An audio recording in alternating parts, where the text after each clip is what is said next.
Assalamualaikum warahmatullahi wabarakatuh. Saudaraku kaum muslimin dan muslimat, saudara sebangsa dan setanah air dimanapun ada dan berada. Di siang hari ini, di saat saya beristirahat karena sudah pulang dari kampus tadi, saya mencoba melihat perkembangan yang ada di YouTube tentang ceramah-ceramah saya. Ternyata di situ terdapat protes atau kritik terhadap apa yang saya sampaikan. Dan itu sangat menarik, dan itu benar adanya, dan itu yang saya suka. Karena dari kritikan itu, hati saya terbuka. Pemikiran saya pun terbuka untuk mempelajari apa yang menjadi maksud saudara saya di dalam kritikan-kritikannya. Artinya saya tidak akan marah, saya tidak akan kesal, apalagi saya akan menyatakan suatu pernyataan yang beliau tidak suka mendengarnya. Nah, di situ beliau mengangkat surat Al-Ikhlas. Nah, itu. Di situ ada beberapa protes beliau yang mengatakan, Pak Ustadz itu kok hanya menjelaskan tentang ayat 1 surah Al-Ikhlas, yaitu Qul huwallahu ahad. Kemudian beliau pun membantu saya menguraikan yang lain, menjelaskan yang lain. Nah, kemudian ada lagi bertemu kritik beliau juga. Bagaimana mungkin Allah itu disyarikatkan dengan Muhammad? Nah, ini sudah benar-benar sudah jauh daripada ajaran Allah dan Rasul yang tertuang pada kitab. Sedangkan dalam Alkitab itu dikatakan tidak ada syarikat bagi Allah. Nah, apakah beliau salah? Jawabnya benar beliau itu. Tidak ada syarikat bagi Allah. Tetapi kan beliau belum tahu siapa itu bagi Allah. Kalau Allah kan jelas tuh. Nah, ada yang bagi Allah. Siapa itu? Nah, kalau yang bagi Allah ini memang tidak ada syarikat atasnya. Tetapi kalau Allah memang harus disyarikatkan. Dengan siapa? Dengan dia yang bagi Allah tadi. Nah, inilah yang akan saya sampaikan nanti kepada kita semuanya, supaya nanti bisa dijadikan pertimbangan. Bukan berarti penyampaian saya ini benar dan harus dibenarkan kemudian langsung diamalkan, tidak begitu. Nah, saudaraku kaum muslimin dan muslimat, kita mulai saja. Saya bersyukur dan berterima kasih atas semua kritik saudara saya itu. Maka saya senang dan saya hormat kepada beliau. Di sini ada beberapa hal yang perlu saya sampaikan, terutama mengenai masalah pelajaran ilmu agama. Pelajaran ilmu agama itu adalah mempelajari tentang Allah, Rasul, diri kita dalam persih kehidupan di dunia, dalam persih kehidupan di akhirat. Tentu sebelum datang ke dunia, kita akan datang dari negeri asal. Nah, ini jangan lupa. Jadi mengkomposisikannya itu ataupun menyusunnya itu adalah ilmu agama, ada ilmu yang membahas tentang Allah, Rasul, diri kita. Pada momen sebelum kita ke dunia, di saat momen kita sudah di dunia, dan di akhirnya nanti, di akhir momen seketika kita di akhirat. Jadi cerita agama itu ya seperti itu. Membahas Allah, Rasul, diri kita. Di tempat sebelum turun ke dunia, di dunia, di akhir kisah kita. Ilmu agama itu hanya menjelaskan masalah itu, saudara. Nah, oleh karena itu perlu dipahami bahwa ilmu agama itu adalah membahas masalah keimanan, masalah keyakinan. Nah, kalau sudah bercerita tentang keimanan dan keyakinan, itu di luar kuasa penglihatan mata, di luar kuasa pendengaran telinga. Tetapi itu adalah ranah daripada rasa diri. Dalam bentuk keyakinan, kepercayaan terhadap apa yang dia ketahui tentang yang diimani tersebut. Kenapa dia bernama dengan rukun iman? Karena yang diimani ini tidak terlihat oleh mata, tidak terdengar oleh telinga. Ya contoh, Allah. Kan tidak nyata itu. Sudah itu malaikat, Rasul, kitab, hari akhir, terutama diri kita. Kan tidak nyata itu. Wah, itu ngaur Pak Ustadz. Masa dikatakan pula diri kita tidak nyata? Padahal jelas nampak. Pak Ustadz membuat video, ada videonya itu. Kami lihat, kami dengar suaranya, kami dengar katanya. Dan kami hadapi lembaran-lembaran video itu. Kok bisa Pak Ustadz mengatakan kita ini tidak nyata? Nah, inilah persoalannya, saudara, tentang ilmu agama ini. Kalau sesuatu yang bersifat keyakinan, itu hanya bisa dipantau oleh akal dan fikir seseorang. Terhadap apa yang dia imani, terhadap apa yang dia yakini, dan terhadap apa yang dia percayai. Artinya ini adalah pengalaman rohani, pengalaman batin, bukan pengalaman zohir, saudara. Nah, semakin tinggi kapasitas akal fikir seseorang, maka semakin tinggi pemahamannya tentang keimanan, tentang keyakinan dan kepercayaan. Kalau dia berada pada posisi menengah,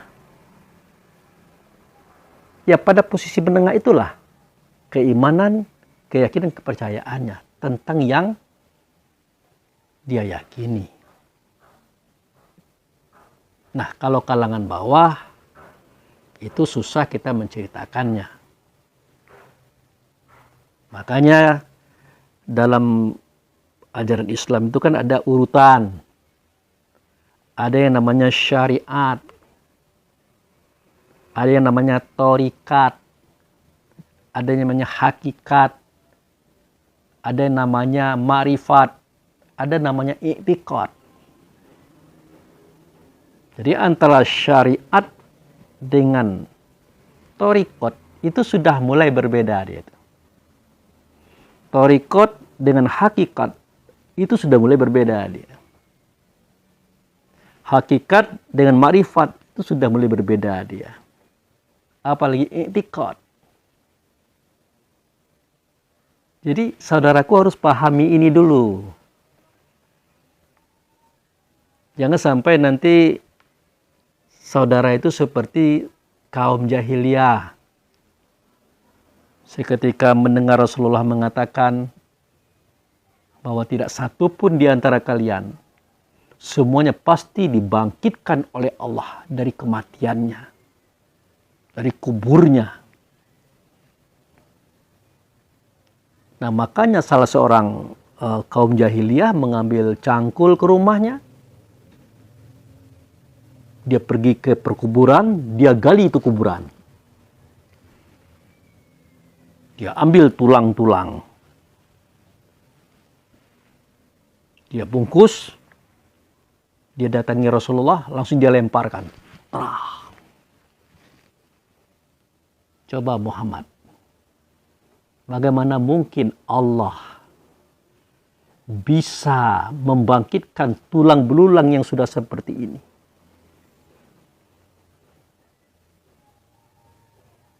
Apakah Rasul marah? Apakah Rasul kesal? Tidak. Karena dari cara dia bersuara, cara dia berkata, cara dia bertindak, ketahuan kelasnya itu. Berarti beliau itu adalah kelas syariat. Kelas-kelas materi. Kelas-kelas benda kasar.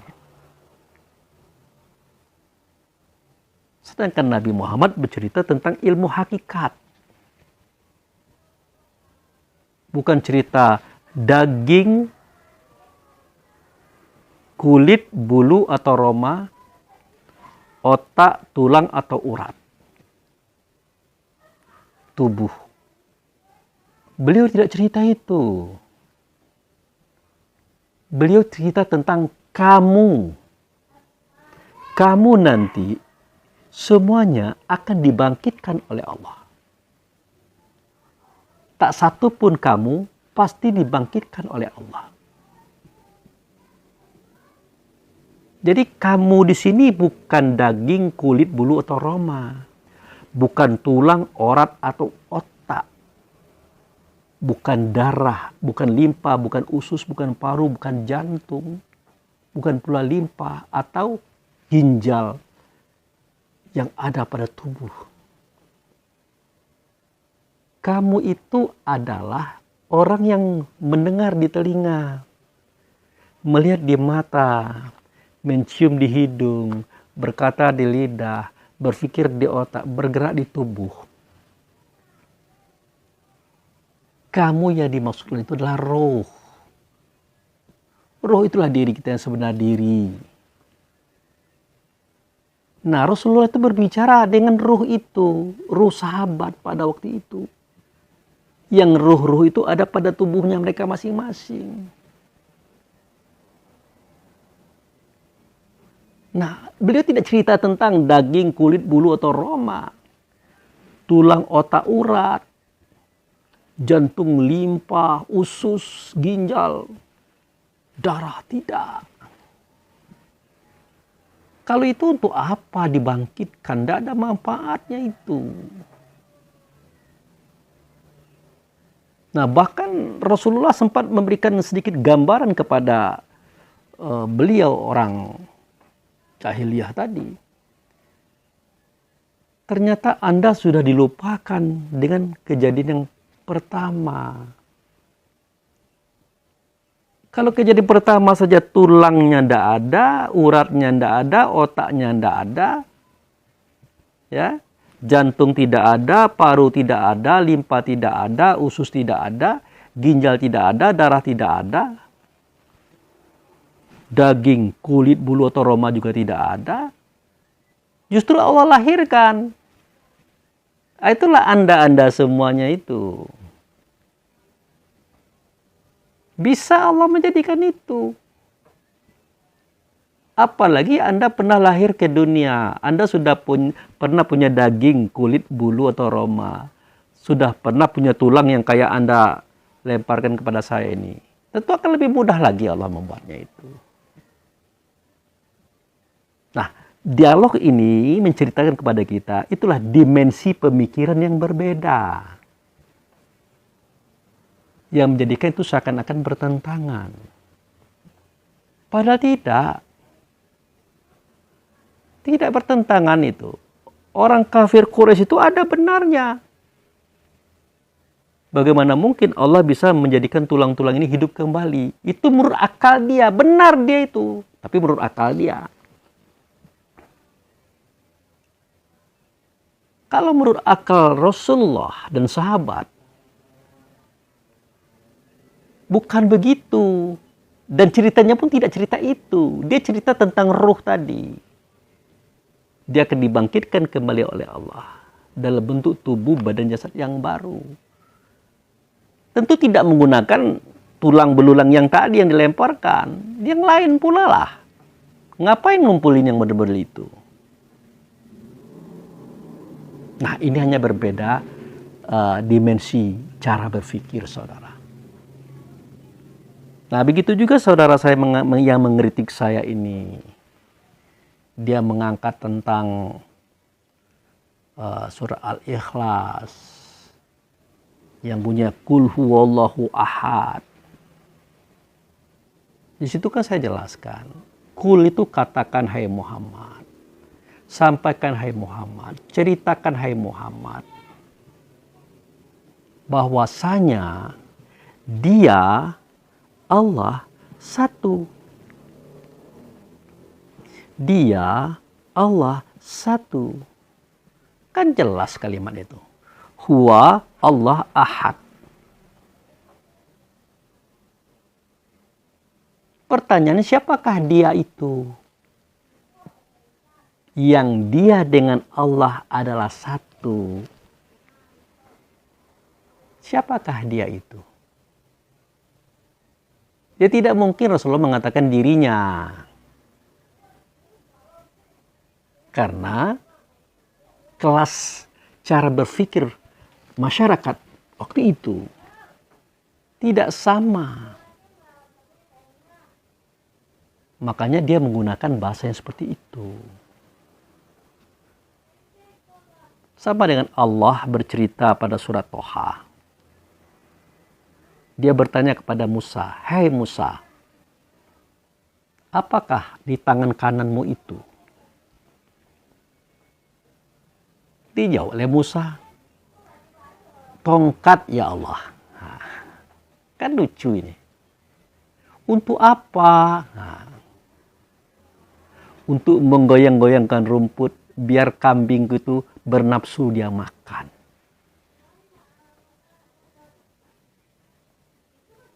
Apa benar Allah tidak tahu kalau itu tongkat? Apa benar Allah tidak tahu tujuan Musa memegang tongkat? Tahu. Tetapi kenapa Allah mengeluarkan redaksi cerita ini dalam bentuk seperti itu kepada semua kita? Mengajarkan kepada kita betapa Al-Quran ini universal.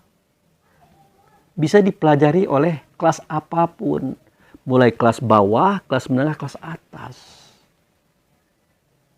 Tentu dalam bahasa umum terlebih dahulu, saudaraku. Bahasa awam terlebih dahulu. Biar orang awam tidak susah memahaminya. Nah, kalau saudaraku membawa hasil pemikiran saudara dari renungan saudara berdasarkan tulisan pada kitab Quran ini, itu tidak salah. Tapi saya ingatkan, Anda itu menggunakan dasar tulisan. Tulisan yang ada pada kitab ini. Nah, tulisan ini keterangan. Sifatnya keterangan. Tapi benda yang diterangkan tidak ada di sini, saudara. benda yang diterangkan tidak ada dalam kitab ini. Semuanya itu adalah keterangan, menerangkan sesuatu. Nah, sesuatu itu tidak ada di kitab ini. Itulah cerita saya selama ini, menceritakan benda atau sesuatu yang diterangkan oleh kitab ini. Makanya seketika Allah menyampaikan informasi kepada kita semuanya melalui Rasulullah, bunyinya, Kul, katakan hai Muhammad, sampaikan hai Muhammad, buka ceritanya hai Muhammad. Kenapa Muhammad? Ya karena Muhammad adalah Rasul. Rasul itu artinya dia yang datang daripada Allah, masuk ke dunia, masuk ke tubuh ibunya, masuk ke tubuh badannya, lahir. Nah, yang lahir, yang terlihat oleh kita, yang terdengar oleh kita, yang tampak oleh kita, itu bukan beliau, tapi tubuhnya. Itu harus kita pahami, saudara. Nah, Rasul tadi ada dalam tubuh itu. Itulah beliau yang menceritakan kepada kita. Kita yang mana? Kita yang ada dalam tubuh ini juga. Bukan kepada tubuh. Tubuh ini hanya alat. Hanya kendaraan, hanya casing. Tidak akan mampu mendengar tanpa roh. Tidak mampu melihat tanpa roh.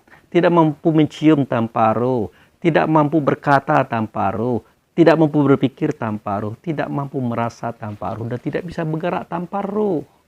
Ngapain Rasul berkata kepada roh?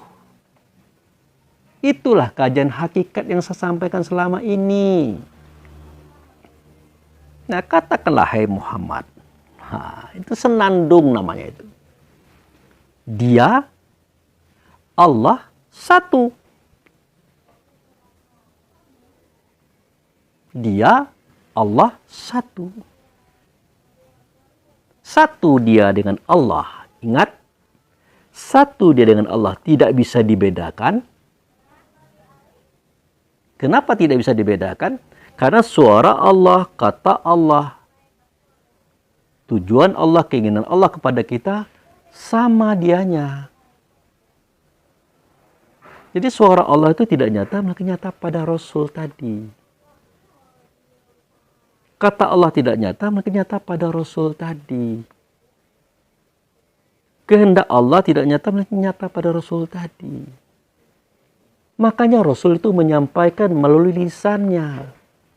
Ditulis oleh sahabat. Pada pelpa kurma, batu-batu, kayu-kayu, tulang-tulang, kulit-kulit hewan. Waktu itu suara wahyu tadi belum ada juznya. Belum ada nama suratnya, belum ada ayatnya. Masih berserak. Nah, 2 tahun Rasulullah itu habis tugas. Nabi Muhammad itu wafat, barulah diklasifikasikan. Dibuat juznya, nama suratnya, ayat-ayatnya. Nah, pada tahun 40 Hijriah, di zaman Utsman bin Affan, barulah dibukukan. Itu. Jadi apa yang disuarakan oleh Allah, apa yang dikatakan oleh Allah, apa yang jadi keinginan Allah, itu nyata pada Rasul semuanya. Makanya Allah dan Rasul itu satu, tidak bisa dibedakan. Sama. Rasul tidak boleh menyuarakan, mengatakan apa yang bukan Allah katakan. Itu maksudnya sama, saudaraku. Pelan-pelan saya menyampaikan ini. Kemudian Allah itu satu dengan Rasul. Atau Rasul itu satu dengan Allah. Tidak dapat dipisahkan. Tidak dapat dipisahkan. Bagaimana memisahkan Allah dengan Rasul? Bagaimana? Kita ini hambanya Allah yang diturunkan dari Baitullah hakikat masuk ke dunia, masuk dalam kandungan emak kita, masuk dalam tubuh kita, lahirlah kita ke dunia ini. Besok lusa akan habis masa hidup kita akan kembali kepada Allah. Ya, tubuh kita akan dikubur dalam tanah. Tahukah kita bagaimana cara hidup? Bagaimana cara kembali? Bagaimana cara kita berhadapan dengan Allah setelah kita ada di dunia? Siapa yang akan menjelaskan ini, saudara? Siapa yang akan menjelaskan ini? Oh, nanti Allah yang akan menjelaskan. Allah yang akan mengatakan, Allah yang akan menyampaikan. Oke, saya setuju. Tapi bagaimana kita akan mendengarkan suara Allah? Bagaimana kita akan mendengarkan kata Allah? Bagaimana kita akan mengerti maksud Allah? Sedangkan Allah itu adalah nama. Nama. Kalau saya kan Abu Fikri. Nah, Abu Fikri itu nama. Allah itu juga nama. Tapi nama zat yang maha agung. Berkali-kali saya katakan, kalau sudah nama itu pasti tidak ada bentuknya. Tidak ada rupanya, tidak ada suaranya, tidak ada katanya. Tidak sama dia dengan segala sesuatu. Itu nama. Nah, untuk jelas keberadaan nama tadi, carilah dia yang dengan nama Allah. Makanya Rasulullah itu bersabda dalam sebuah hadis, setiap kitab mengandung rahasia. Rahasia kitab terletak di awal surat. Atau rahasia Quran terletak di awal surat. Tidak ada yang tahu rahasia itu kecuali orang yang ditunjuki oleh Allah. Tidak semuanya tahu kecuali orang yang ditunjuki oleh Allah. Dan Muhammad jadi guru. Kenapa Muhammad jadi guru? Karena Muhammad yang bisa menceritakan ini, saudara. Ternyata setelah kita buka kitab tadi, Quran tadi, awal suratnya surat Al-Fatihah. Al-Fatihah bahasa Arab, bukan bahasa kita. Terjemahannya apa? Terjemahannya adalah pembuka. Pembuka apa? Pembuka rahasia. Rahasia apa? Terbuka rahasia Al-Fatihah yang 7 ayat. Maka terbukalah rahasia Quran 30 juz. Terbuka rahasia Quran 30 juz. Terbuka rahasia diri kita. Terbuka rahasia diri kita, maka terbuka rahasia Muhammad. Terbuka rahasia Muhammad, maka terbukalah rahasia Allah. Makanya nama surat itu Al-Fatihah, saudara. Maaf betul, ini bukan kajian syariat lagi ini. Ini kita sudah masuk pada tingkat hakikat. Kelasnya sudah beda ini. Jangan Anda bawa saya kepada syariat. Tidak nyambung cerita ini kalau dibawa ke syariat. Begitu. Nah, setelah kita lihat surat Al-Fatihah itu, ayat pertama yang berbunyi Bismillahirrahmanirrahim. Apa terjemahannya? Coba pelan-pelan betul. Apa terjemahannya? Dengan nama Allah. Dengan nama Allah artinya ada yang dengan nama Allah. Kalau Allah kan nama tuh. Nah, yang dengan nama Allah tuh apa dan siapa? Dengan nama Abu Fikri. Nah, Abu Fikri kan nama tuh.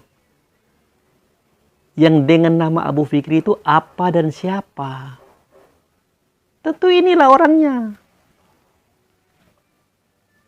Sampai kiamat, Anda tidak akan bertemu dengan Abu Fikri. Karena Abu Fikri itu nama. Anda datang ke Bengkulu, Anda tahu rumah saya. Anda hanya kenal nama saya Abu Fikri, tapi Anda tidak kenal yang dengan nama Abu Fikri, Anda tidak berjumpa dengan saya. Nah, inilah dia yang dengan nama Abu Fikri. Jelas bentuknya. Pakai peci hitam, baju hitam, jamnya putih, ada cincin lagi. Baru klop dia. Anda bisa bertemu dengan dia yang bernama dengan Abu Fikri. Anda bisa berdialog, bercerita tentang apa Anda mau. Begitu juga dengan Allah dan Muhammad tadi, saudaraku. Nah, siapa dia yang dengan nama Allah? Dibukakan oleh Allah, dinyatakan oleh Rasul, ciri-cirinya Rahman wa Rahim. Pengasih dan penyayang, itu ciri-ciri dia yang dengan nama Allah. Mana dianya yang dengan nama Allah itu? Yang dia bersifat dengan Rahman Rahim itu, mana orangnya? Jangan berhenti di situ.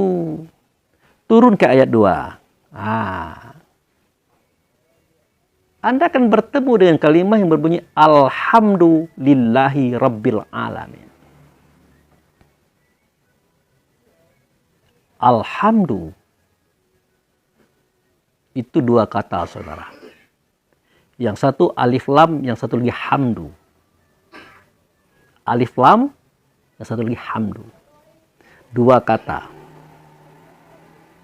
Kalau sudah lebih dari 1 kata, berarti sudah bisa kita katakan kalimat. Nah, alif lam itu nama Allah, saudaraku. Hamdu itu nama dia yang dengan nama Allah tadi. Seketika dia satu dengan Allah, tidak bisa dibedakan. Satu dengan Allah tidak bisa dipisahkan. Satu dengan Allah tidak pula boleh disamakan. Waktu itu namanya Alhamdu. Waktu itu namanya Alhamdu. Tidak sempurna penyebutan kita kepada Allah tanpa disebutkan nama Hamdu tadi. Tidak sempurna penyebutan kita kepada Hamdu tanpa disebutkan nama Alif Lam tadi. Makanya Alhamdu. Alif Lam itu nama Allah, Hamdu itu nama beliau. Beliau mana? Beliau yang Ahmad. Boleh terpisah dia. Apa itu Ahmad? Terpuji. Kenapa? Di dalamnya ada 4 sifat. Sidik, amanah, tabligh, fatonah. Waktu itu dia bernama Ahmad. Tapi tetap alif itu Allah. Hamdu itu dia. Nah, seketika dia zohir ke dunia, namanya bukan Alhamdu lagi. Bukan Ahmad lagi. Tetapi Muhammad. Makanya saya katakan dia satu dengan Allah tidak bisa dipisahkan. Ya bagaimana memisahkan dia dengan Allah? Suara Allah, kata Allah, perbuatan Allah, kehendak Allah, petunjuk Allah, larangan Allah, kita tidak tahu. Jadi dia harus bersama dengan Muhammad. Barulah kita bisa mendengar suara, kata, dan melihat perbuatan. Sehingga kita contoh Muhammad tadi. Bukan Allah yang kita contoh, Muhammad. Anda harus paham itu. Dia satu dengan Allah tidak bisa dipisahkan. Karena itulah persoalannya. Dalam kajian sehari-hari kan Anda kan tahu. Kalau Ar-Razzaq itu artinya yang maha memberi rezeki. Yang kita makan, kita minum, kita pakai, kita gunakan, itulah rezeki. Mohon saya kepada Anda. Pernahkah Anda melihat Allah memberikan itu kepada Anda? Pasti tidak pernah. Tapi Allah mengklaim itu dia yang memberikan. Bagaimana prosesnya? Ya tentu menggunakan orang-orang lain selain Allah itu sendiri untuk menumbuhkan makanan dan minuman kita tadi. Allah menggunakan petani untuk mengolah, ya, membentuk, menjadikan makanan itu sehingga bisa kita nikmati. Itu adalah mereka yang menguasai perusahaan, pabrik, pengolahan. Untuk kita dapatkan benda-bendanya, Allah menggunakan orang-orang yang berdagang di pasar. Untuk kita bisa mendapatkannya, ia menggunakan uang. Untuk mendapatkan uang, kita bekerja. Uang juga rezeki. Kita yang mencari, kita yang menjemput. Dari mana kita dapat uang? Dari pekerjaan. Nah, dengan uang itulah kita bisa membeli beras, buah-buahan, sayur-sayuran, minuman, dan macam-macam itu. Sudah bisa kita makan? Belum. Dalam hal ini, Allah menggunakan istri kita untuk memasaknya, menghidangkannya. Barulah bisa kita makan benda itu, saudara. Itu sudah berapa banyak orang yang Allah libatkan untuk tugasnya Allah sendiri sebagai pemberi rezeki. Anda kaget jika Allah itu disyarikatkan dengan yang lain. Tapi ini kenyataan. Mana ada Allah mengantar rumah kita beras. Allah mengantarkan ke rumah kita gulai atau minuman. Tidak ada. Semua itu melalui processing, saudara. Allah menggunakan, Allah memanfaatkan, Allah bersyarikat dengan ciptaannya sehingga kita bisa makan dan minum dan memakai pakaian. Semuanya, saudara. Anda harus paham di mana letak syirik itu terjadi. Jangan setiap pekerjaan itu dikatakan syirik kepada Allah. Tentang makan dan minum saja Allah melibatkan manusia-manusia lain selain Allah dan Rasul. Selain para nabi dan para wali. Kenapa saya katakan seketika Allah dan Muhammad bersyarikat Anda kaget? Kenapa? Memangnya selama ini kita tahu Allah itu hanya tahu sendiri tanpa ada yang mengajarkan. Tahu larangan Allah, tahu suruh Allah, tahu cara beribadah menurut Allah. Memangnya kita dapat sendiri karena diajarkan Allah. Tidak. Allah mengutus Rasul. Rasul tadi bersamanya Allah, dengannya Allah. Maka diutus kepada kita. Karena Rasul itu gaib dalam bentuk wujud ruh, maka Rasul diberi casing atau tubuh badan jasad. Supaya kita bisa melihatnya, mendengar suaranya, mendatangi dia. Apalagi cara saya menjelaskan itu. Apa tidak bersyarikat itu namanya? Apa tidak bekerja sama itu namanya? Tolong Anda pikirkan, saudaraku. Maaf betul. Saya tidak menyalahkan Anda dengan cara berpikir Anda itu. Saya paham dari cara Anda bersuara, cara Anda berkata, cara Anda membabarkan kalimat-kalimat Anda itu. Saya tahu kelas Anda. Makanya saya tidak marah dengan Anda itu. Bahkan saya senang. Begitu.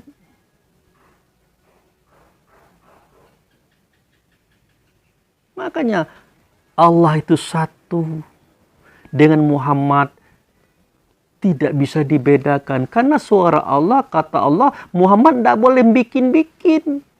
Harus sama. Makanya Allah itu berkata melalui Muhammad, wa ma yantiqu anil hawa illa wahyu yuha. Anda renungkan kalimat ini. Tidaklah yang disampaikan oleh Muhammad itu kecuali wahyu itu. Suara kata daripada aku. Tidak boleh ditambah-tambah, tidak boleh dikurang-kurang. Makanya dia itu sama dengan Allah. Satu sama dengan Allah. Itu maksudnya, saudaraku. Nah, kemudian dia satu dengan Allah tidak pula boleh Dia satu dengan Allah tidak bisa dipisahkan, yaitu segala sesuatu urusan Allah kepada kita tidak mungkin langsung, pasti ada yang menyampaikannya. Makanya Allah dan Muhammad tidak bisa dipisahkan. Dia harus satu dengan Allah, Allah satu dengan Muhammad. Maka sampailah cerita ini dengan kita. Mungkin saudaraku akan kaget, ya, akan kaget. Ini saya tulis, sengaja saya tulis ini, ya. Di sini adalah cerita tentang penyembahan. Semestinya sebelum kita cerita tentang sembah menyembah, kita harus tahu sembah itu apa. Begitu cara kita berpikir, saudara. Anda boleh kritis, Anda boleh hati-hati, tetapi harus paham. Sebelum Anda berkata sembah menyembah, Anda harus tahu apa itu sembah. Dan jangan hanya satu versi saja. Sembah menurut orang umum ini, ya. Sembah menurut orang syariat ini. Sembah menurut orang torikat ini. Sembah menurut orang hakikat ini. Sembah menurut orang makrifat ini. Sembah menurut orang etikat ini. Dan itu tidak sama penyebutannya. Tidak sama kelasnya. Tidak sama cara memahaminya. Makanya seketika saya mengartikan sembah itu menurut ilmu hakikat. Sementara Anda tangkap dengan ilmu syariat. Jelas beda lah. Tapi tujuannya sama. Nah, kalau secara umum, pengertian sembah itu adalah melaksanakan semua perintahnya. Melaksanakan semua larangan, menjauhi semua larangannya. Mencontoh semua perbuatan yang dia perintahkan. Pergi kalau disuruhnya, datang kalau dipanggilnya, diam kalau dari ilmu daripada dia. Itu yang disebut dengan sembah. Itu pengertian umum.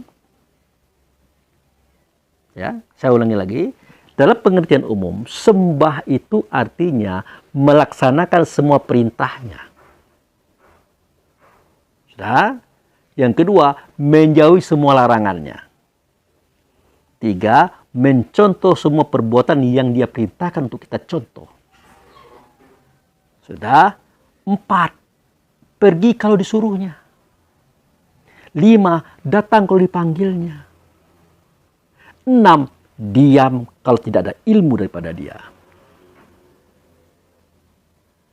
Itu kajian syariat. Itu kajian umum pengertian sembah tadi. Nah, kalau Anda masuk ke torikat,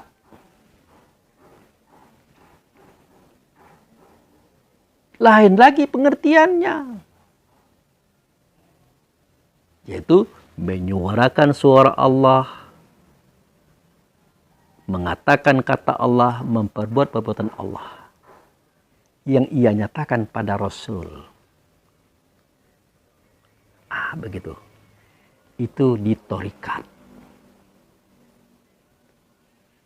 Kenapa dinyatakan pada Rasul? Karena untuk Allah tidak bisa kita capai. Kita hanya bisa melihat Rasul. Itu pun kalau Rasul ada tubuhnya. Kalau tidak ada tubuh, tidak bisa juga. Itu sebabnya kenapa Rasul dijadikan contoh. Tauladan bagi kita. Bukan Allah. Ini menurut kajian torikat. Makanya orang torikat berkata, Ilahi anta maksudi. Ya Allah, engkau yang ku maksud. Engkau yang aku tuju. Anda tahu kenapa orang torikat ngomong seperti itu? Karena yang dihadapi bukan Allah. Melainkan Rasulnya. Betul dia mentaati kata Rasul, perintah Rasul, menjauhi larangan Rasul.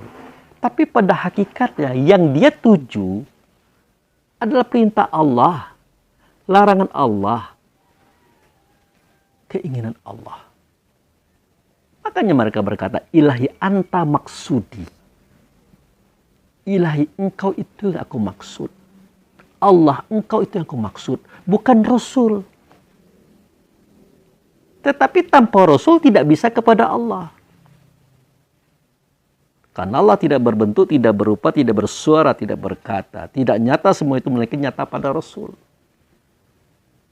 Rasul pun tidak nyata karena dia gaib. Makanya dia diberi tubuh, diberi badan, diberi jasad. Makanya nyatalah beliau itu di tengah-tengah kaumnya pada waktu itu, saudara. Ini harus dipahami ini. Nah, itu menyembah persis syariat, menyembah persis tarikat.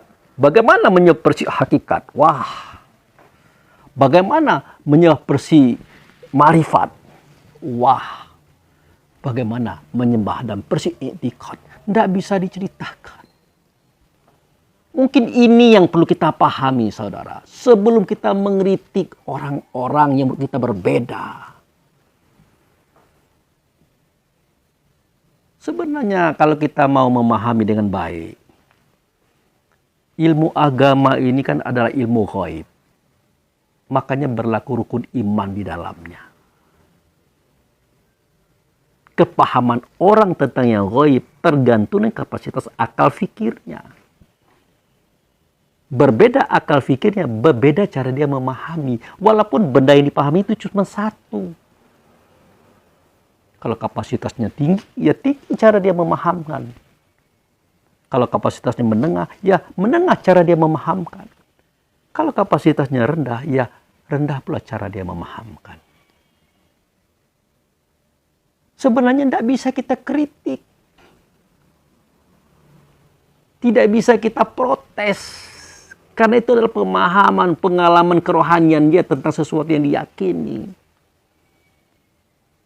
Untuk kita tahu apa yang dia yakini, apa yang dia imani, apa yang dipercayai, mari kita bersama-sama dengan dia. Satu iman, satu keyakinan, satu kepercayaan. Baru bisa kita bercerita nyambung. Kalau kapasitas akal fikirnya berbeda, otomatis kapasitas iman, keyakinan, kepercayaannya pun berbeda. Dan ini kalau dipertemukan, ya tidak nyambung. Makanya dikatakan untuk Anda tahu apa itu durian, Anda harus makan durian dulu. Misalnya saya makan durian nih, enak. Tapi Anda belum pernah memakan durian. Enaknya kata saya tadi, Anda tidak akan mengerti.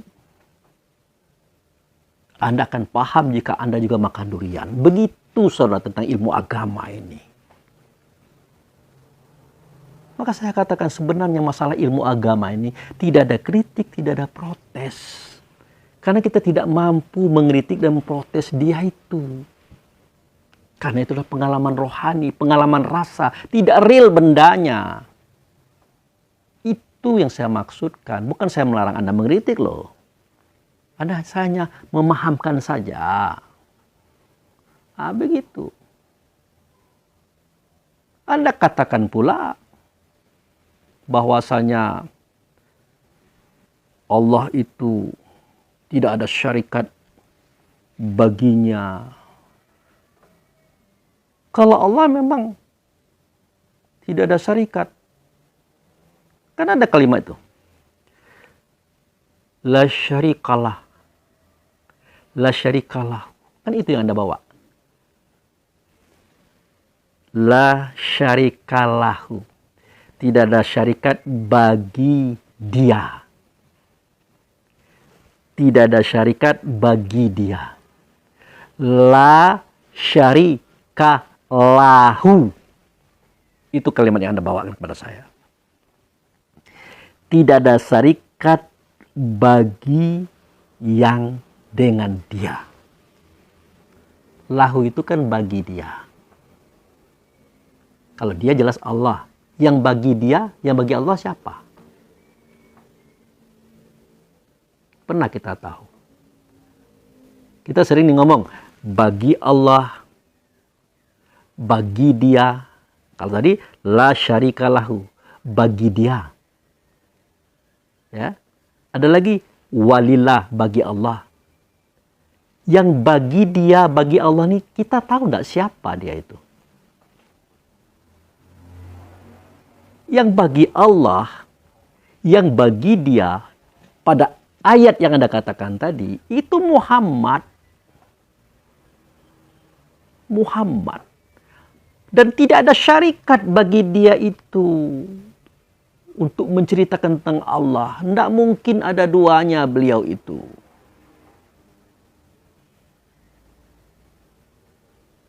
Kalau dua pula Muhammad, dua pula menyampaikan kajian Allah dan Rasul kepada kita, kan bingung kita jadinya. Jadi yang tidak ada syarikat itu adalah yang bagi Allah tadi. La syarika lahu. Lahu, la-nya itu bagi artinya. Hu itunya Allah. Tidak ada syarikat bagi Allah. Yang bagi Allah ini tidak ada syarikatnya. Tidak ada duanya. Ya satu Muhammad, ya Muhammad itulah. Tapi Allah bersyarikat dengan Muhammad. Ya, Allah bersyarikat dengan Muhammad. Tidak mungkin tidak bersyarikat. Tidak mungkin kita mengerti persoalan agama ini tanpa dia bersyarikat dengan Muhammad, saudara. Ada dalam Al-Quran itu. Saya lupa mencatat di sini. Tidak mungkinlah Allah itu berkata-kata kepada kamu secara langsung. Tanya sama guru Anda. Pasti Allah itu berkata di balik tabir, ya, di balik hijab, melalui rasul-rasul, melalui perantara. Kan jelas kalimat itu. Nah, kenapa Allah tidak mengatakan langsung? Ya tidak bisa, tidak mampu kita mendengar suara Allah. Pecah dunia ini kalau terdengar suara Allah itu, saudara. Apalagi telinga kita. Nah itu. Kalau la syarika lahu, tidak ada syarikat bagi yang Allah. Bagi yang Allah itu yang bagi Allah tadi. Yaitu Muhammad. Memang tidak ada syarikatnya. Satu itulah. Muhammad itu cuma satu itulah. Tapi kalau Allah harus disyarikatkan. Anda mungkin tidak percaya. Anda tidak percaya. Ya. Tadi kita bercerita tentang menyembah ya. Sudah saya jelaskan. Menyembah itu persi umum adalah melaksanakan semua perintahnya. Menjauhkan semua larangannya, mencontoh semua perbuatan yang dia perintahkan, pergi kalau diperintahnya, datang kalau dipanggilnya, diam kalau ada ilmu dari dia. Itu pengertian sembah secara umum. Ini saya bukakan kepada Anda surat Maryam, surat nomor 19. Ya, ayat 65. Di situ, kalau Anda tidak menggunakan akal Anda untuk berpikir, Anda tidak akan bisa menyelesaikan ini. Tidak akan bisa. Cobalah saya bacakan ya. Robus samawati wal ardi. Wama bainahuma. Rabbu. Apa itu Rabbu? Rabbu itu artinya pembina. Yang membangun. Yang mendirikan. Yang mendidik. Yang mengasuh. Yang memelihara. Memelihara siapa? Ya memelihara langit. Memelihara bumi. Dan apa yang ada di antara kedua-duanya. Fa'buduhu. Wastabiru. Li'ibadatihi. Maka menyembahlah kamu kepadanya. Menyembahlah kamu kepadanya. Dan sabarlah seketika beribadah terhadapnya. Nya di sini saudara bukan Allah. Tentu Rabbu tadi. Pencipta yang menjadikan, yang membina, yang mengurusi langit dan bumi beserta apa yang ada di antara keduanya, itu dianya.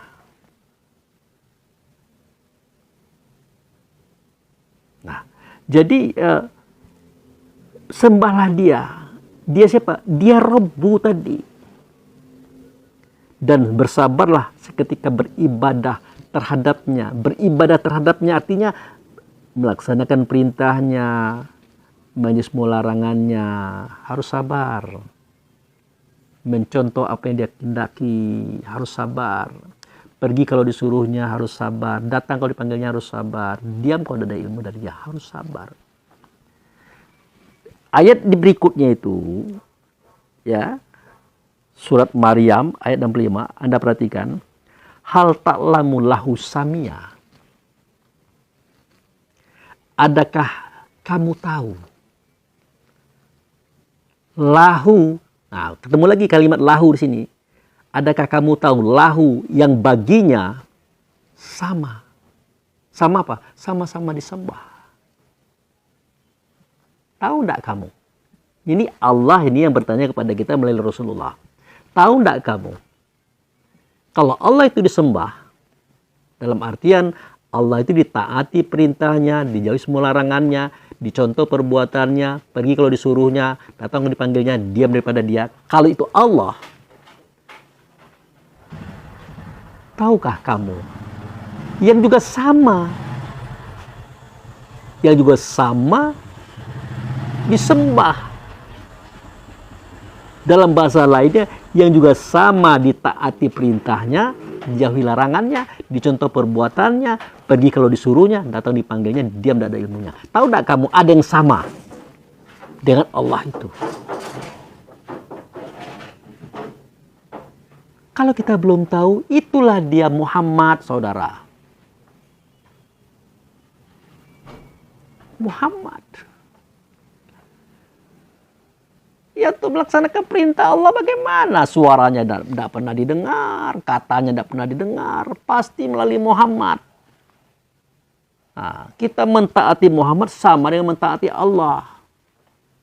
Makanya Allah sendiri berkata melalui Rasulullah, saudara, wa may yuti'i rasul faqad ata Allah. Siapa yang sudah mentaati Rasul, artinya sudah sama dengan mentaati Allah. Karena cara mentaati Allah itu ya mentaati Rasul itu. Tidak bisa Anda taat kepada Allah tanpa ada Rasul, saudaraku. Tidak bisa. Dari mana Anda bisa taat? Informasinya tidak ada, suaranya tidak ada, perkataannya tidak ada. Tiba-tiba Anda ujuk-ujuk taat kepada dia. Bagaimana mungkin itu bisa terjadi? Itu maksud saya. Nah, ini belum serem ini ayat ini. Yang lebih serem lagi ini. Surat Al-Mu'min, surat nomor 40. Catat. Ayat 12. Catat. Nah, di situ dikatakan, Zalikum bi'annahu. Sedemikian itu, sesungguhnya, iza du'a Allah wahdahu kafartum. Sesungguhnya, jika Allah saja yang kamu sembah, yang kamu taati, yang kamu patuhi, kamu pasti kafir. Ini ayatnya, saudara. Anda lihat pada kitab Quran, ada. Sedemikian itu, jika Allah saja yang kamu sembah, pasti kamu kafir. Ya, bagaimana mungkin Allah bisa kita sembah? Dia tidak berbentuk, tidak berupa, tidak bersuara, tidak berkata. Selama pengertian sembah itu mentaati segala perintahnya, menjauhi segala larangannya, dan seterusnya tadi. Suaranya saja tidak pernah didengar, katanya tidak pernah didengar, apalagi perintah larangannya. Bagaimana mungkin kita bisa melaksanakan itu? Itu yang dimaksudnya kafir tadi. Kita akan mengingkari, kita tidak akan mau melaksanakannya. Ya tidak dari terdengar, tidak terdengar. Katanya tidak terdengar, contohnya tidak terlihat. Bagaimana mungkin kita bisa melakukannya? Ini Allah sendiri yang ngomong, bukan saya. Kalau dalam video kan Anda lihat, Anda salah-salahkan saya. Ini Allah sendiri yang ngomong nih. Coba Anda debat. Coba Anda bantah ayat ini. Zalikum bi'annahu izza du'illah wadahu kafartum. Sedemikian itu jika Allah saja yang kamu sembah, ya udah kamu akan kafir. Kamu akan mengingkari, kamu akan membantah. Ya bantahnya itu tadi. Tidak mungkin kita melaksanakan perintah Allah, menjauhi semua larangan Allah, mencontoh perbuatan Allah. Suaranya tidak terdengar, katanya tidak nyata, perbuatannya pun tidak tampak. Apanya? Kan sudah membantah kita. Itu keingkaran namanya, saudara. Dilanjutkan lagi ayatnya. Wa yusyrak bihi. Wa yusyrak bihi. Dan jika kamu syarikatkan dia, bihi, dengan Muhammad. Dan jika kamu syarikatkan Allah itu dengan Muhammad, tu'minun, kamu pasti percaya. Kamu pasti percaya. Kenapa? Terdengar suara Allah pada Muhammad.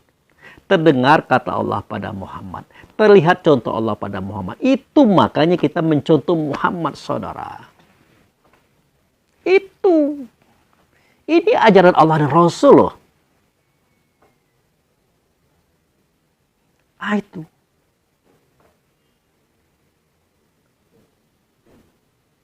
Makanya kelanjutan ayat tadi berbunyi, fal hukmu lillahi aliyil kabir. Maka keputusan itu adalah pada Allah yang maha tinggi dan maha besar. Ya, walaupun itu tidak masuk akal, susah kita memahaminya, tapi ini keputusan Allah loh. Ya? Maka keputusan itu adalah pada Allah yang maha tinggi dan maha besar. Ini dia yang ngomong, bukan saya. Kita bingung. Bingung kita. Wajar bingung. Karena kapasitas kita belum mencapai ke sini, saudaraku. Mestinya belajar agama itu jangan tanggung.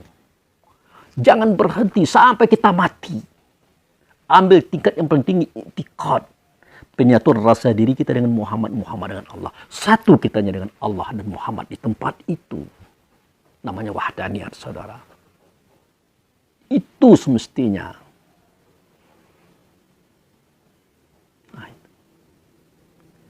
Wajar kalau Muhammad berkata pada surah Yasin, "Falya'buduni hadza siratun mustaqim." Wajar. Maka kamu sembahlah aku. Inilah jalan yang lurus. Inilah jalan yang benar. Tapi dengan catatan ya, Anda mengerti apa itu sembah.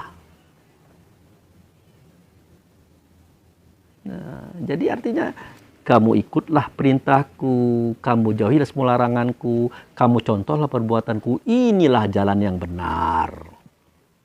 Itu maksud falya'buduni hadza siratun mustaqim, saudara. Itu maksudnya. Gitu. Makanya dalam Al-Quran saya sadari ada kalimat yang mengatakan begini. Wa minan nasi mayyujadilul fillahi bighairil ilmi.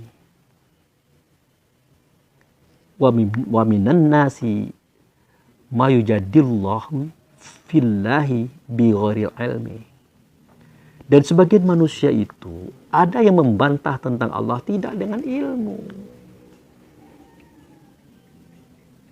Dan sebagian manusia itu ada yang membantah tentang Allah tidak dengan ilmu. Bighairil ilmu. Bagaimana tidak kita katakan dia membantah tentang Allah tidak dengan ilmu? Dengan ilmu itu sendiri dia tidak tahu apa itu ilmu. Apa itu ilmu? Ilmu itu adalah Allah. Tidak nyata ilmu itu kecuali nyata pada Muhammad. Makanya Muhammad itu mengajar. Makanya Muhammad jadi guru. Guru para nabi, para rasul, para aulia, anbiya. Makanya beliau bergelar Syairul Mursalin. Itu Anda pasti mengucapkan itu dulu. Syairul Mursalin itu artinya guru para rasul. Syekhnya para rasul. Muhammad orangnya, saudara. Ilmu di Allah nyata di Rasul. Di kita ada ilmu itu? Ada. Tapi bukan ilmu namanya alimun. Alimun. Tidak akan Anda temukan pada ilmu syariat kajian ini. Tidak ketemu. Anda kuliah pun tidak akan ketemu di buku-buku kisah ini, saudara. Tidak akan ketemu. Ketika kita terlahir dari Muhammad, Allah adalah cahaya. Cahaya Allah adalah Muhammad. Cahaya Muhammad siapa? Ya kita. Ketika kita terlahir daripada Muhammad, nama kita cahaya atau nur. Ketika kita menyaksikan Allah, tidak nyata Allah karena itu adalah nama zat yang maha agung. Yang nyata adalah Muhammad. Nama kita mukmin. Makanya Muhammad berkata, alastu bi rabbikum. Adakah tidak aku ini dengan Tuhan kamu? Anda buka surah Al-A'raf 172. Buka di situ. Ada kalimat alastu bi rabbikum itu ada. Adakah tidak aku ini dengan Tuhan kamu? Ya kalau Allah itu Tuhan, aku ini dengan Tuhan loh. Aku ini bagi Tuhan loh. Aku ini bagi Allah loh. Itu maksudnya. Kita pula yang mengatakan bala syahidna. Sadar tidak kita itu? Benar kami menyaksikan. Apa itu bunyi persaksiannya? Bunyi persaksiannya adalah syahadat ini itu yang kita ucapkan setiap hari. Asyhadu an la ilaha illallah wa asyhadu anna Muhammadar Rasulullah. Aku bersaksi tidak ada Tuhan kecuali Allah. Benar kita menyaksikan Allah. Benar kita mendengarkan suara Allah. Tidak benar. Yang kita saksikan, yang kita dengar, yang kita hadapi adalah utusannya. Bernama dia dengan nama Muhammad, saudara. Tidak bisa tidak bersyarikat beliau-beliau itu. Nah itu. Nah, seketika kita dizahirkan daripada Muhammad, nama kita Nur. Seketika kita bersaksi, nama kita mukmin. Seketika kita ditiupkan dalam tubuh, nama kita Ruh. Seketika kita terpari, nama kita Insan. Seketika kita menampung persoalan, seperti Anda kritik saya tampung, nama kita akal. Seketika saya mencari solusinya, nama saya pikir, nama kita pikir. Seketika kita menimbang, nama kita paham. Nama kita hayal. Seketika kita mengerti, nama kita paham. Seketika kita melaksanakan tindakan, nama kita ilmu atau alimun. Jadi kalimat ini mengatakan sebagian daripada manusia ada yang membantah tentang Allah tidak dengan ilmu. Artinya tidak dengan proses akal, fikir, hayal, paham, dan ilmu. Langsung dia ngomong. Itu. Mestinya akal Anda menampung dulu. Fikir Anda mencari solusinya sambil belajar lagi. Kemudian Anda menghayal, Anda menimbangkan. Apa yang saya katakan, apa yang Anda pahami, Anda timbang-timbang. Kalau belum timbang juga, jangan dulu dikeluarkan. Nah, setelah Anda paham betul, barulah Anda hayangkan. Namanya ilmu.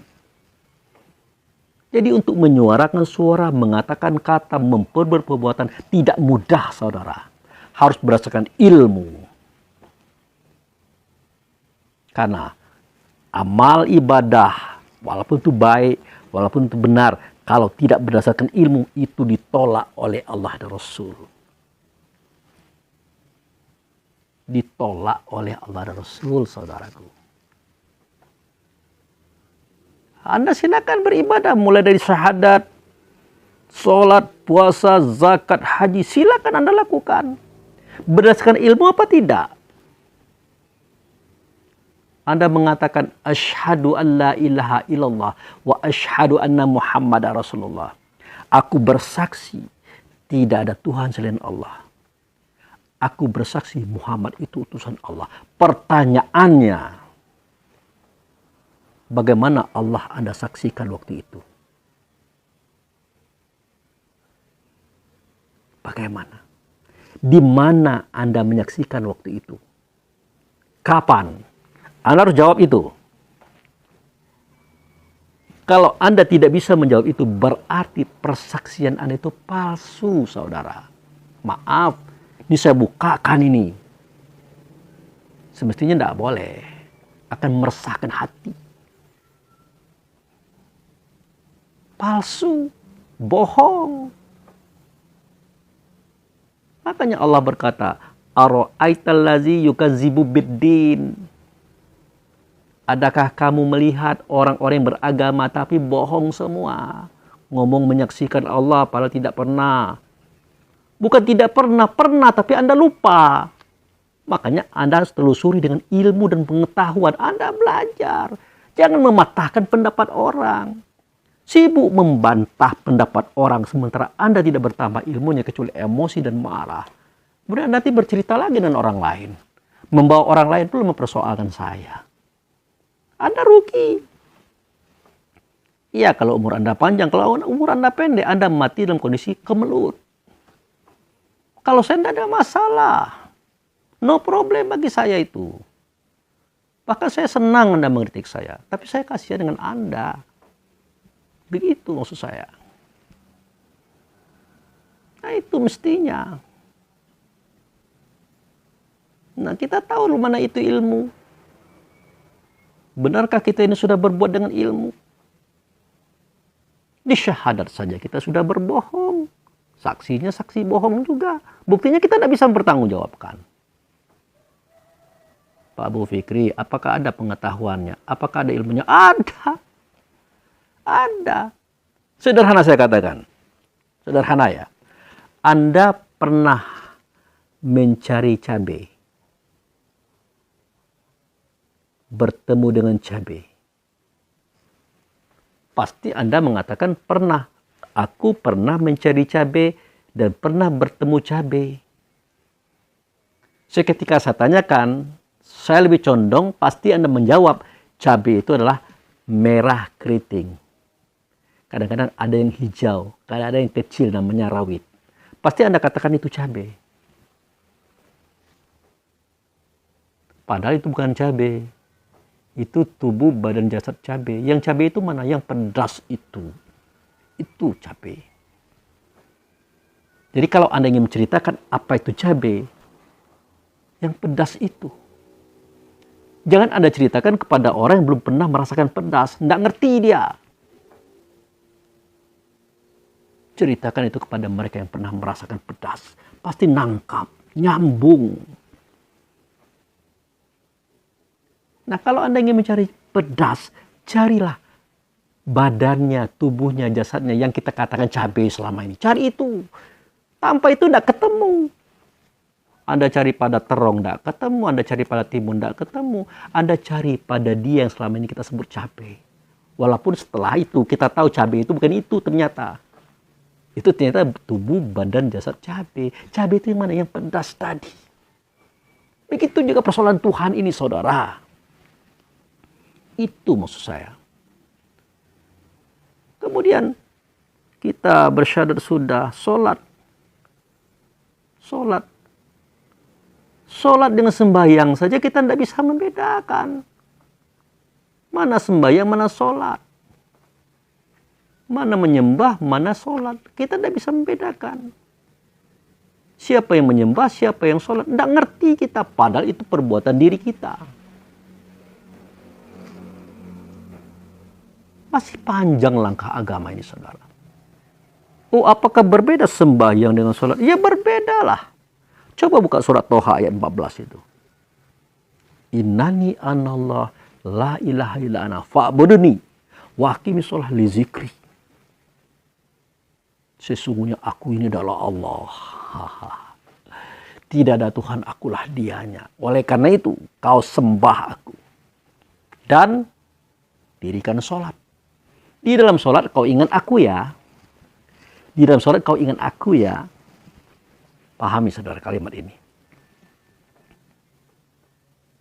Apakah benar Allah yang berkata waktu itu? Tidak mungkin. Allah kan tidak berbentuk, tidak berupa, tidak bersuara, tidak berkata. Lalu siapa itu berkata itu? Siapa? Ya tentu wujud serta Allah tadi. Yang saya katakan Muhammad tadi. Tapi bukan Muhammad waktu itu, namanya Ahmad. Nah itu. Dialah yang menyuarakan, yang mengatakan kata Allah. Maka dia ngomong begitu, aku ini adalah Allah. Sebenarnya dia bukan menunjukkan dirinya loh. Dia menyuarakan, mengatakan kata Allah. Tidak ada Tuhan, akulah dianya. Bukan dia itu Tuhan, dia itu menyuarakan, mengatakan kata Allah. Nah itu. Oleh karena itu, sembahlah oleh kamu akan daku. Sembah. Itu wujudnya adalah tegak seperti alif, ruku seperti ha, sujud seperti mim, duduk seperti dal. Tulisannya Ahmad. Itulah pekerjaan badan fisik saudara. Itu sembahan namanya. Dan dirikan sholat. Dirikan. Siapa yang mendirikan? Tentu diri. Diri yang mana? Diri yang sebenarnya diri. Di mana tempatnya? Di tempat pendirian selamat. Nah, di mana pula tempatnya itu? Nah, disitulah kita laksanakan sholat. Sholat itu apa? Berhubungan. Bagaimana kita melaksanakannya? Dengan ingatan. Makanya, wakimi sholat li zikri. Dirikanlah sholat untuk mengingatku. Kalau untuk mengingatku, ya tentu dengan ingatan. Tidak mungkin dengan tubuh. Begitu saudaraku, menjelaskan agama ini. Rumit. Itu sholat. Itu puasa. Ya, apa itu puasa? Apa itu as-saum? Menahan. Apa yang ditahan? Makan dan minum. Seksualitas dari mulai fajar sampai tenggelam matahari. Itu syariatnya, benar. Tapi pada hakikatnya as-saum itu bukan menahan lapar dan haus. Bukan menahan seksual. Dengarkanlah sabda Nabi. Hiza ja'a Ramadan. Wa futihat abwabul jannah. Wa ghuliqat abwabun nar. Wa sufidatis sayatin. Jika datang bulan Ramadan, dibukakan pintu surga. Ditutup pintu neraka. Dibelenggu setan. Pintu surga tidak akan terbuka sebelum neraka ditutup. Pintu neraka tidak akan mungkin ditutup sebelum dibelenggu setan. Siapa yang membelenggu setan? Pasti kita mengatakan Allah. Lah kalau Allah yang membelenggu setan, tidak mungkin ada maksiat pada bulan Ramadan itu saudara. Tidak mungkin.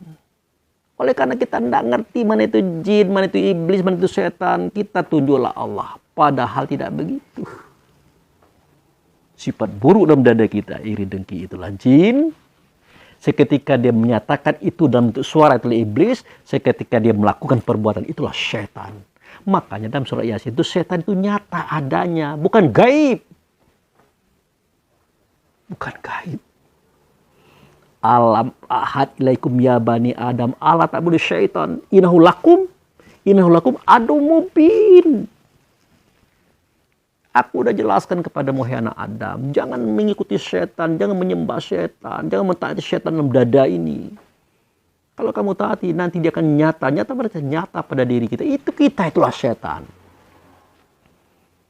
Nah, as-saum itu artinya menahan, membelenggu, memenjarakan. Memenjarakan apa? Memenjarakan setan tadi. Kitalah yang memenjarakannya, bukan Allah.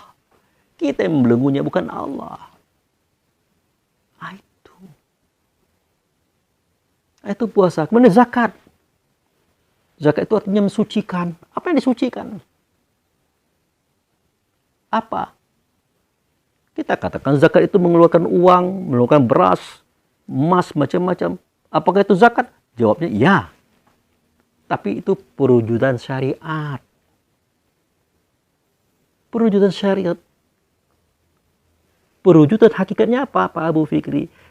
Perwujudan hakikatnya adalah kembali kepada bahasa zakat itu sendiri, apa artinya. Zakat itu artinya mensucikan. Mensucikan apa? Mensucikan diri kita. Maka dalam sholat kita mengatakan inna sholati wa nusuki wa mahyaya wa mamati lillahi rabbil alamin. Sholatku, ibadahku, hidupku itu roh, matiku itu tubuh. Semuanya aku persembahkan. Kepada siapa? Lillahi. Nah, kembali kita. Lillah itu bagi Allah. Bagi Allah, bukan Allah. Siapa yang bagi Allah? Muhammad. Nah, Muhammad lah yang menyampaikan itu kepada Allah. Rabbil Alamin, pembina alam semesta, Muhammad. Nanti saya jelaskan kenapa Muhammad itu dikatakan pembina alam semesta. Nah, itulah saat kita menyerahkan sholat kita, ibadah kita, hidup kita, mati kita, supaya dicuci, dibersihkan, supaya bisa dipakai kembali. Itu zakat namanya, saudara. Nah, realisasinya kalau memang sudah bersih hati kita, bersih jiwa kita, tentu kita akan mudah memberikan uang, memberikan makan kepada orang lain. Tentu kita mudah berbuat baik. Itu pada hakikatnya, saudara. Kemudian haji. Apa itu haji? Haji itu artinya menghujah. Menghujah itu artinya membuktikan iya atau tidak Tuhan itu ada. Tidak usah cari Allah, tidak ketemu.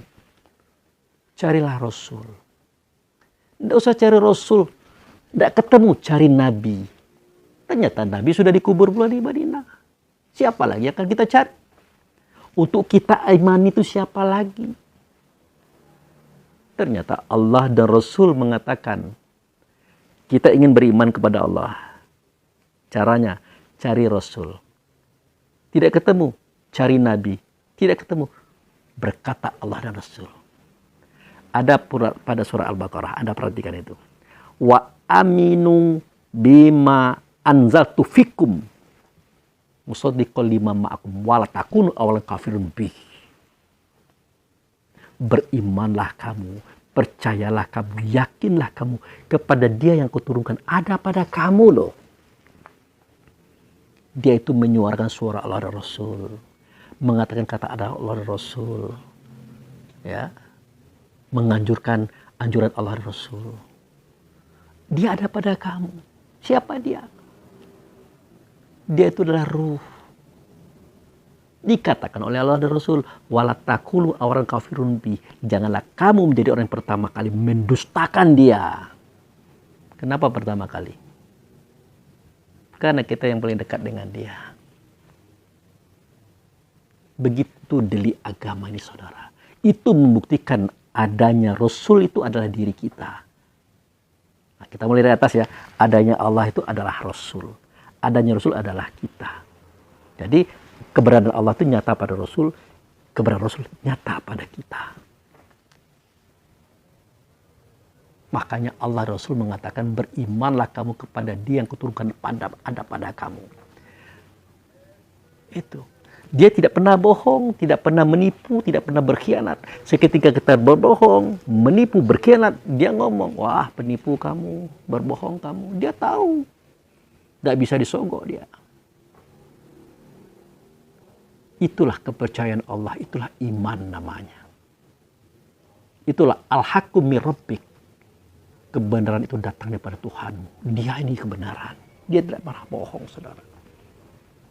Jadi sebelum Taurat turun, sebelum Zabur turun, sebelum Injil turun, sebelum Quran turun, siapa yang duluan Allah kirimkan? Siapa yang Allah turunkan kepada kita? Siapa? Ya Furqan. Furqan itu sesuatu yang bisa membedakan yang baik dan yang buruk, yang halal dan yang haram, yang batil dan yang hak. Itulah akal. Akal itulah salah satu pada nama kita yang saya katakan tadi. Mulai daripada Nur, ya. Ketika kita dilahirkan daripada Muhammad, Nur namanya kan. Seketika kita menyaksikan Allah nyata adalah Muhammad, itu namanya mukmin. Seketika ditiupkan namanya ruh, ya. Seketika terpanggil namanya insan. Seketika kita menampung persoalan namanya akal. Itu nama lain daripada kita. Jadi sebelum Taurat, Zabur, Injil, Quran, terlebih dahulu Allah turunkan akal biar kita bisa mendengarkan suara Allah dan kata Allah, suara Rasul dan kata Rasul, saudara. Makanya pada surah Ali Imran ayat 4 dijelaskan, min qablu hudal linnasi wa anzalal furqan. sebelum aku turunkan petunjuk bagi semua manusia, yaitu Taurat, Zabur, Injil, Quran, dan hadis. Terlebih dahulu dalam diri mereka itu ada furqan, sesuatu yang bisa membedakan yang baik dan yang buruk, yang hak dan yang batil, yang patut dan tidak patut. Itu akal. Dari situ jelaslah, terhujahlah, terbuktilah bahwa Rasul itu ada. Dari Rasul itulah nyatalah bahwa Allah itu ada. Itu yang disebut dengan hujah atau haji, saudara. Dia terhimpun dalam satu perbuatan namanya sholat. Nah, realisasi syariatnya nanti itulah haji ke Mekah di Baitullah tadi. Nah, udah panjang nih saya cerita nih. Hanya untuk menjelaskan kepada Anda. Nah, itu. Nah, belum lagi ini kalimat Umar bin Khattab seketika Nabi Muhammad dia mendengar Nabi Muhammad wafat. Beliau mengamuk-ngamuk, beliau marah. Siapa yang mengatakan Muhammad sudah mati? Sudah itu akan aku tebas. Itu. Maka berkatalah Abu Bakar, siapa yang menyembah Muhammad? Muhammad sudah mati. Siapa yang menyembah Allah? Allah itu kekal. Apakah Anda bisa mengerti bahasa ini? Ternyata ilmu Abu Bakar lebih tinggi daripada ilmu Umar. Dengarkan kalimat saya. Siapa menyembah Muhammad? Muhammad sudah mati. Siapa yang menyembah Allah? Allah itu masih hidup. Bahkan kekal selama-lamanya. Anda tahu siapa itu Muhammad? Muhammad itu kan tubuh, badan, jasad daripada Nabi. Kan namanya kan tadi Alhamdu itu. Ya, Alhamdu. Alif Lam nama Allah, Hamdu nama beliau, Alhamdu. Seketika dia bergeser, bergerak menuju kita, berubah nama menjadi Ahmad. Tapi tetap ada alifnya, Allah di situ. Hamdu di situ adalah sifat. Seketika dia zohir, hidup sama dengan kita, makanya dia bernama Muhammad.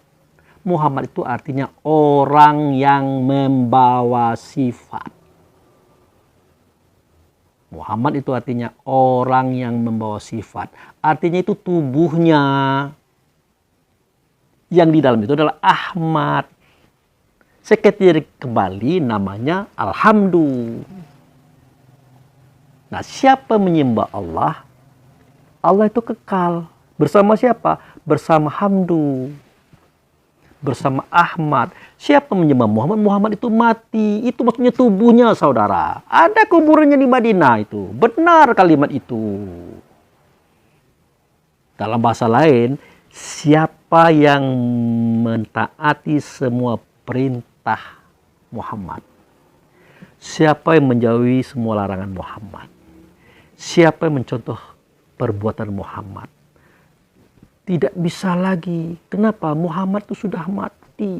Benar. Tubuhnya ada di Madinah. Jadi Muhammad itulah tubuh beliau, saudara. Yang kita taati siapa? Allah. Yang kita jauhi larangannya siapa? Allah. Yang kita contoh perbuatannya siapa? Allah. Karena Nabi sudah tidak ada, Rasul sudah pulang kembali ke sana, makanya Allah dan Rasul mengatakan kamu beriman ke sini. Dengarkan suara hatimu. Kata hatimu. Bukan kata hati sebenarnya. Kata di dalam hati itu adalah ruh. Oleh karena itu ditinggalkan oleh Rasulullah pedomannya ini.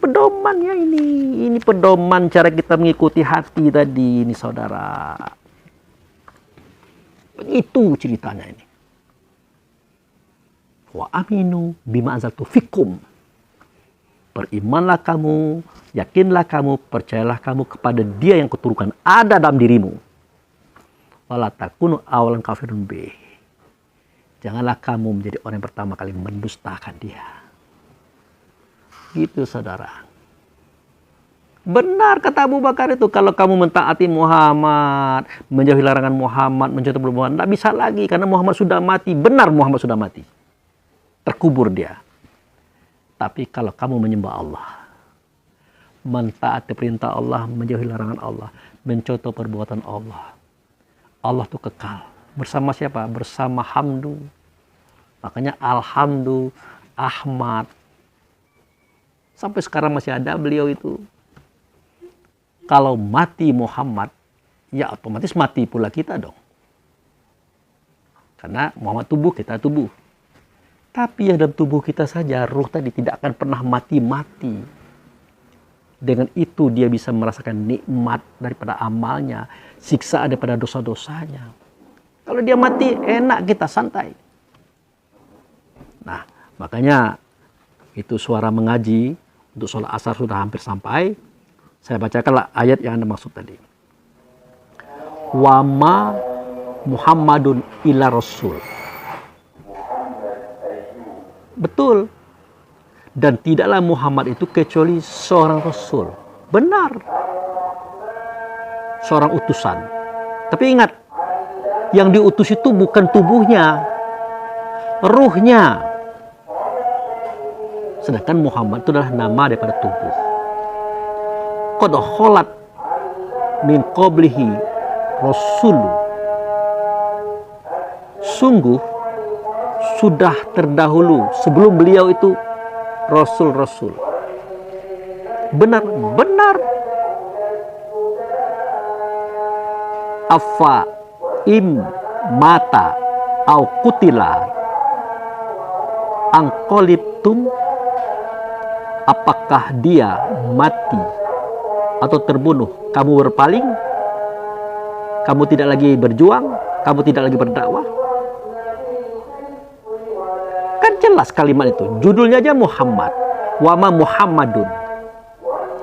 Kalau Muhammad ini mati atau terbunuh, hanya Muhammad yang bisa mati, hanya Muhammad yang bisa terbunuh. Karena dia tubuh badan jasad.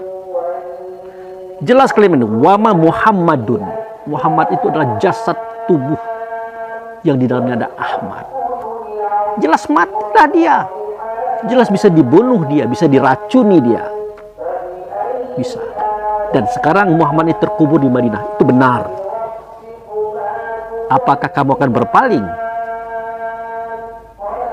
Nah, sesungguhnya gaya kamu berpaling daripada Allah dan Rasul itu tidak akan memudarat kepada Allah. Jelas sekali ini, saudara. Nah, jadi tujuan saya menyampaikan ini bukan saya membantah, tidak, tapi menjelaskan saja bahwa Allah tidak nyata, melainkan nyata pada Rasul. Rasul tidak nyata, melainkan nyata pada Nabi. Nah, sewaktu dia serta Allah, dengan Allah, bersama Allah, satu tidak bisa dipisahkan, satu tidak bisa dibedakan, satu tak pula boleh disamakan. Ingat, tidak boleh disamakan. Nah, waktu itu namanya Alhamdulillah. Seketika dia bergeser ke dunia ini, membawa sifatnya, namanya Ahmad. Seketika dia bertubuh berbadan, namanya Muhammad. Sebenarnya Muhammad itu adalah nama badannya. Muhammad itu artinya orang yang membawa sifat terpuji. Orang yang membawa itu tubuhnya. Apa itu sifatnya? Mana dianya? Itulah Ahmad. Dalam dadanya dia. Nah, sekarang sudah kembali ke tempat semula.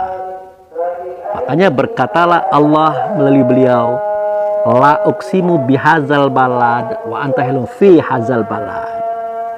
Aku bersumpah dengan negeri ini, hai Muhammad. Nah, tapi Muhammad di sini kan kita yang membuat. Pada tulisan itu tidak ada Muhammad. La uqsimu bihazal balad wa anta. Nah, anta ada di situ. Kalau Muhammad tidak ada. Aku bersumpah dengan negeri ini, hai Muhammad. Oke ya, kita katakan Muhammad biar kita mudah paham. Sesungguhnya engkau tetap ada dalam negeri ini. Sebenarnya bukan Muhammad tulisannya itu, situ anta. Dia menunjuk pada yang alam dada Muhammad. Dan engkau tetap ada dalam negeri ini. Nah, sekarang dia sudah kembali ke negeri ini, saudara. Negeri yang mana? Negeri awal. namanya negeri Bakkah. Anda buka surat Ali Imran 96 97 nanti ketemu di situ. Inna awala baiti wudi alinasi lalazi bi Bakkah. Sesungguhnya rumah yang pertama kali aku yang membangunnya, aku yang mendirikan, itulah rumah yang ada di negeri Bakkah. Itulah negeri yang dimaksud. Nah, barakah, rumah itu diberkati. Hudalil alamin. Nah, petunjuk bagi alam semesta. Jadi kalau alam semesta minta petunjuk kepada Allah, tidak bisa. Karena petunjuk dan agama sudah jatuh kepada beliau dalam rumah tadi. Siapa beliau? Muhammad. Bukan saya mengatakan begitu. Allah sendiri mengatakan bahwa petunjuk dan agama itu ada pada beliau, bukan pada Allah. Apa bunyinya? Huwallazi arsala rasulahu bil huda wa dinil haq. Dia itu Allah mengutus Rasul. Allah mengutus Rasul. Rasul itu membawa petunjuk, Rasul itu membawa agama. Jadi petunjuk dan agama ada pada Rasul, tidak ada pada Allah. Makanya carilah Rasul. Kalau ingin cari Allah, cari Rasul dulu. Itu yang disebut dengan wasilah. Anda sholat saja tidak mungkin berhadapan dengan Allah. Tidak mungkin, karena Allah itu adalah nama daripada zat, nyata dianya pada utusannya, pada Rasul. Makanya setelah azan berkumandang, Anda berkata, Allahumma rabbah hazid da'wati tamah wassolatil qaimah ati Muhammadani wasilah wal fadilah. Ya Allah, yang memiliki seruan sempurna, sholat yang akan didirikan, hadirkan di engkau Muhammad sebagai wasilah, perantara antara aku dengan engkau ya Allah. Kenapa tidak langsung? Nah, cari dulu wasilah itu, cari dulu perantara itu. Hanya dengan perantara lah kita bertemu, berdialog, berkata. Barang siapa bertemu perantara, sama artinya bertemu dengan Allah. Walaupun perantara bukan Allah, Allah bukan perantara. Jelas. Kemudian Anda lihat surah Al-Ma'idah ayat 35. Anda baca baik-baik. Apa bunyinya? Ya ayyuhallazina amanu hittaqullah wabtaghu ilaihi wasilah. Itu perintah Allah loh, yang disampaikan oleh Muhammad. Hei orang beriman, maksudnya roh tadi, bertakwalah kamu dengan sebenar-benar takwa. Cari oleh kamu jalan menuju Allah. Cari oleh kamu jalan menuju Allah. Wabtaghu ilaihi wasilah. Di wasilah itu jalan menuju Allah, bukan Allah jalannya. Wajahadu fisabilihi, berjuanglah kamu seketika mencarinya. Wajahadu fisabilihi la'alakum tuflihun, berjuanglah kamu seketika mencarinya. Kalau kamu bertemu dengan dia di dalam sholat, maka kamu akan menang. Makanya kalimat itu adalah hanya ala sholat. Mari berhubungan dengan aku, wahai hambaku, kekasihku, sayanganku. Untuk apa? Hanya alal falah, untuk kemenanganmu. Kapan? Seketika kamu bertemu dengan wasilah, bertemu dengan Muhammad dalam sholatmu. Nah, jadi kepada saudaraku, berkali-kali saya menyampaikan dalam video-video itu, ceritanya seperti inilah. Nah, jadi saya katakan kembali, saya finalkan ya, saya rapikan kembali bahwa Muhammad itu adalah wujud serta Allah. Suara Allah, kata Allah, perbuatan Allah tidak nyata, mereka nyata pada Muhammad. Jadi Muhammad itu fungsinya adalah menyuarakan suara Allah, mengatakan kata Allah, mencontohkan contoh daripada Allah. Itu fungsi Muhammad. Tidak Allah pula yang bersuara, tidak Allah pula yang berkata, tidak pula Allah mencontohkan, tapi Allah kepada Muhammad benar Allah langsung. Kalau kita tidak mampu. Nah, peranan Muhammad ini adalah sebagai Rabbaniun atau Rabbi. Nah, ini ayatnya ini. Ali Imran ayat 79. Makana li basyarin ayu'tiyahullahu lil kitabi wa hukma wa nubuwatu tidak patut bagi seorang manusia yang sudah Allah anugerahkan pengetahuan tentang kitab, tentang hikmah atau hukum, tentang nubuah atau kenabian. Kemudian yakula linnasi, berkata dia kepada manusia, kunu ibada ilayya, kamu sembah aku ya, kamu taat kepada aku ya, tidak patut.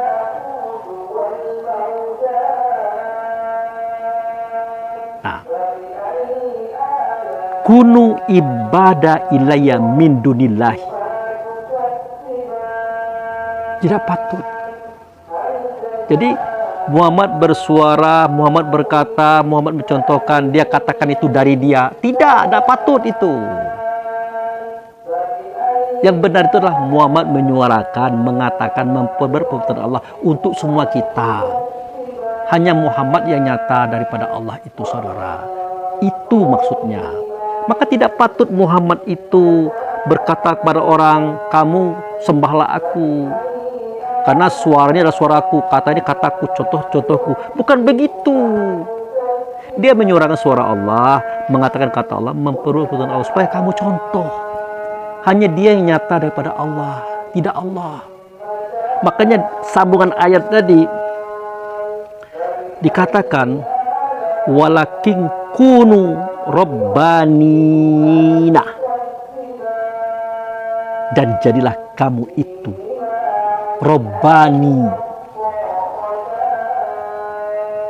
Ali Imran ayat 79. Perhatikan kalimatnya. Walakin kunu Rabbani, melainkan jadilah kamu itu adalah Rabbani atau Rabbi, yang sering kita sebut dengan Tuhan tadi. Rabbani itu artinya orang yang menjadi wujud serta Allah, menyuarakan suara Allah, mengatakan kata Allah, memperbuat perbuatan Allah. Itulah Rabbani. Itulah Muhammad Rasulullah. Nah, mengenai masalah beliau pencipta langit dan bumi itu nanti akan saya jelaskan, tidak saat ini karena momennya sudah mepet sekali, saudara.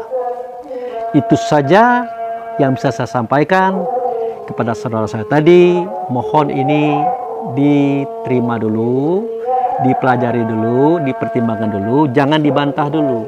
Nanti Anda rugi, saudara. Anda membantah saya boleh seketika kita satu gelombang dan satu provinsi. Kalau kita masih berada pada kalangan syariat, jangan kita membantah orang torikat, berbahaya. Kapasitas beda. Kalau kita berada di torikat, jangan kita membantah orang hakikat. Kalau kita berada di hakikat, jangan membantah orang di ma'rifat. Kalau kita berada di ma'rifat, jangan membantah orang di etikot. Berbahaya, saudara. Kenapa? Tidak nyambung. Itu saja. Sekedar penjelasan dari saya, bukan marah, bukan benci. Tidak. Tetapi senang, bahagia.